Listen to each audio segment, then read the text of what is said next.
Epic Games is giving developers $1 million. We have the top 5 crypto games for June, and Claynosaurz just made $19 million in their mint. We got a lot to talk about in today's Gaming Daily, presented by Solforge Fusion, the official game of Gaming Daily.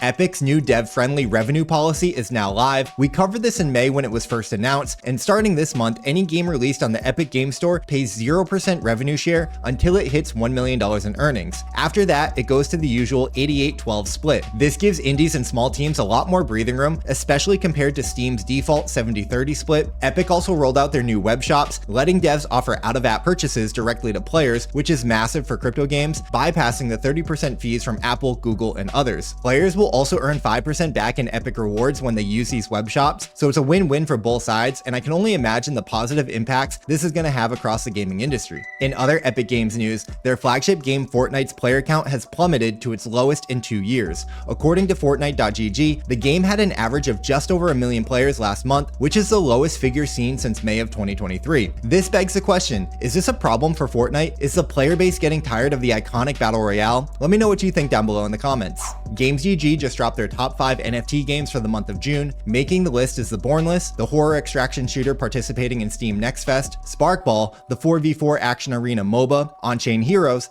the idle RPG with fully on-chain battles, Tokyo Beast, the futuristic beast battler with crypto wagering, and Realms Eternum, the on-chain medieval strategy on Starknet. Congrats to those 5 games, all really great games that have been making moves lately in the space. Next up, Claynosaurz raised $19 million with their new Popkins NFT collection. The Popkins mint on Sui just wrapped up with nearly 100,000 packs sold and $19 million raised. Each NFT was obtained through a booster pack, which might contain a Popkin or other digital rewards, or nothing. If you don't get a Popkin, you get a full refund plus bonus perks like pity points or even a shot at a Claynosaurz NFT. It's really great to see such a big success, especially for an OG NFT project that has continued to ship non-stop. The biggest airdrop in Alice history just kicked off with 500,000 Alice tokens up for grabs across 4 waves running through October. Players can earn by completing social tasks, in-game quests, referrals, and game night challenges. Wave 1 is live right now with 50,000 Alice tokens at stake, and it all leads into Chapter 1's launch on June 17th. Big shout out to the Alice team on their launch. For full details, you can go check out their blog post on Medium.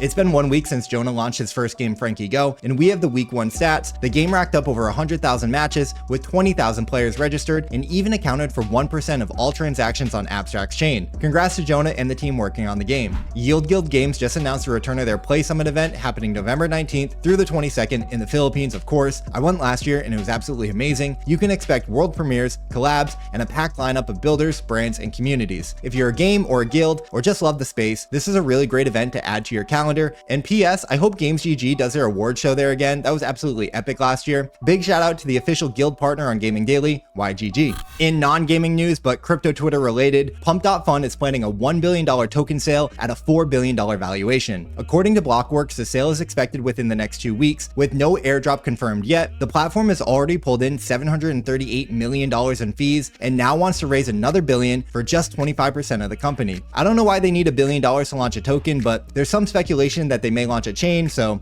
yeah, there's your Pump Fund news. Kaito just announced that they're live on Instagram and TikTok, stating that they're working on expanding their algorithm outside of X. You can now follow them at Kaito_AI on TikTok and KaitoAI.ig on Instagram. Kaito has seen a ton of success tokenizing attention with their Info5 platform, and now they're bringing their formula to Instagram and TikTok, which is super interesting. Crypto lives on Twitter, but we'll see if they can capture mindshare and drive impact on those other platforms. In our last story, Memento from the Wolves DAO gave us 7 gaming token launch playbooks used so far in 2025. We've seen different strategies this year when it comes to launching tokens, ranging from low float, high FTV to 100% community owned, and the classic centralized exchange versus DEX listings. Memento says there's been a lot of experimentation on how to launch a token, but maybe it's time we optimize for what we're launching into, and I for one completely agree. Gaming tokens in 2025 have been uninspiring, and I think we need to rethink them from the ground up, but let me know what you think. Today's video is brought to you by Solforge Fusion, the official game of Gaming Daily. They've recently just launched their most ambitious crowdfund yet on GameFound. Shadows Over Solis is a brand new set 4 release, packed with powerful new Forgeborns,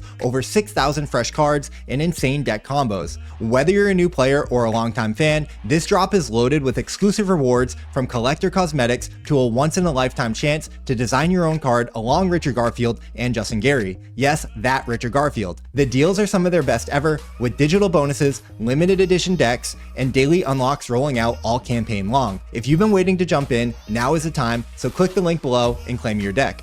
And that's going to do it for today's video, guys. Thank you so much for watching. If you tuned in and made it this far, I appreciate you. We put a lot of work into these videos, so hopefully you got a bit of value from them today. We'll be back tomorrow with a brand new Gaming Daily. So until then, keep gaming, stay humble, keep dreaming, and I'll see you then. Peace.